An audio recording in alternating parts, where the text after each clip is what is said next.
Hello everyone, welcome to mathematics with Pournima. तर आजच्या व्हिडिओमध्ये आपण बायजेक्टिव्ह फंक्शन पाहणार आहोत. लास्ट व्हिडिओमध्ये आपण 1 पाहिलं होतं, ऑन टू पाहिलं होतं. तर जे फंक्शन 1 पण असतं आणि ऑन टू पण असतं, means a function which is 1 as well as onto is called as the bijective function. मग जसं आपण 1ला इंजेक्टिव्ह फंक्शन असं म्हणतो, इंजेक्टिव्ह फंक्शनला इंजेक्शन असंही म्हणतात. ऑन टू फंक्शनला सर्जेक्टिव्ह म्हणतो, तर ऑन टूला सर्जेक्शन असंही म्हणतात. तसं बायजेक्टिव्ह फंक्शन जे 1 as well as onto दोघंही असेल त्याला आपण बायजेक्शन असं म्हणतो. तर याचं एक्झाम्पल पाहूया. मग बघा, एक फंक्शन कन्सिडर केलं. आता ह्या फंक्शनमध्ये डोमेन आहे क्लोज इंटरवल 0,2 आणि कोडोमेन पण आहे 0,2 क्लोज इंटरवल 0,2. तर फंक्शन कसं डिफाईन केलेलं आहे, by f of x equals to x. याला आपण आयडेंटिटी फंक्शन असंही म्हणतो. मग बघा, जो रिजन डोमेन आणि कोडोमेन दिलेला आहे, domain close interval 0 to 2 x ॲक्सिसवरती, कोडोमेन आहे तो वाय ॲक्सिसवर कन्सिडर केला. आता फंक्शनचा ग्राफ ड्रॉ केला. पहा, स्ट्रेट लाईन आहे फ्रॉम 0 to ह्या पॉईंट 2 पर्यंत, ऑर्डर पेअर 2 पर्यंतचा स्ट्रेट लाईनचा हा ग्राफ आहे. आता डॉटेड लाईनमध्ये मी जो रिजन कन्सिडर केलेला आहे, हा एवढा रिजन, तर त्याच रिजनमध्ये आता मी हॉरिझॉन्टल लाईन टेस्ट अप्लाय करून चेक करणार आहे की this function is 1 or not, onto or not. मग बघा, आपण ह्या रिजनमध्ये कुठेही हॉरिझॉन्टल लाईन जर ड्रॉ केली तर ती हॉरिझॉन्टल लाईन ग्राफला एका पॉइंटला इंटरसेक्ट करते. प्रत्येक हॉरिझॉन्टल लाईन ही ग्राफला एका पॉइंटमध्ये इंटरसेक्ट करते.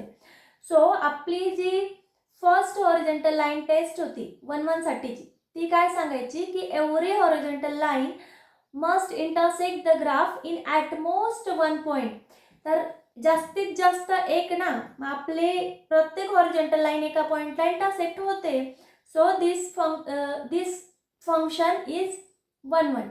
आणि ऑन टू साठीची कंडिशन काय होती की every horizontal line must intersect the graph in at least 1 point. कमीत कमी एका पॉइंटला इंटरसेक्ट असायला पाहिजे, त्याच्यापेक्षा जास्त असेल तरी चालेल. मग बघा, प्रत्येक लाईन ही एकाच पॉइंटला इंटरसेक्ट होते ना, so this graph will be onto also. तर हा जो ग्राफ आहे, हे जे फंक्शन आहे ते 1 पण आहे आणि ऑन टू पण आहे. मग आपण या फंक्शनला बायजेक्टिव्ह फंक्शन म्हणू शकतो. मग बघा, बायजेक्टिव्ह फंक्शन म्हणजे 1 as well as onto. आता एक टर्म इंट्रोड्यूस करायची होती, कार्डिनॅलिटी. तर एखाद्या सेटची कार्डिनॅलिटी म्हणजे काय, तर त्या सेटमध्ये किती नंबर ऑफ एलिमेंट्स आहेत, जेवढे नंबर ऑफ एलिमेंट्स असतील तर ती म्हणजे त्याची कार्डिनॅलिटी. सपोज मी एक सेट कन्सिडर केला, कर्ली ब्रॅकेट्समध्ये सेट घेतला 1, 2, 3. तर सेटमध्ये किती नंबर ऑफ एलिमेंट्स आहेत, 3. तर त्या सेटची कार्डिनॅलिटी काय झाली, 3. तर ह्या पद्धतीने सेटची कार्डिनॅलिटी काय असते ते सांगितलं. आता बघा, 1 ऑन टू आणि बायजेक्टिव्हसाठी कार्डिनॅलिटीच्या काही कंडिशन्स आहेत, त्या पाहूया. मग बघा, नोट, एफ कन्सिडर केला आहे, let F from A to B be a function. आता पहिली केस, if F is 1 function, then जर या फंक्शन 1 असेल तर cardinality of A less than or equals to cardinality of B. Second आहे, if F is onto function, then cardinality of A is greater than or equals to cardinality of B. आणि third केस आहे की if F is bijective, then cardinality of A equals to cardinality of B. म्हणजे जर समजा तुम्हाला एखादा function दिलेलं आहे, तर त्याला 1 ऑन टू चेक करण्याच्या आधी पण तुम्ही ह्या कंडिशन चेक करून घ्यायला पाहिजे.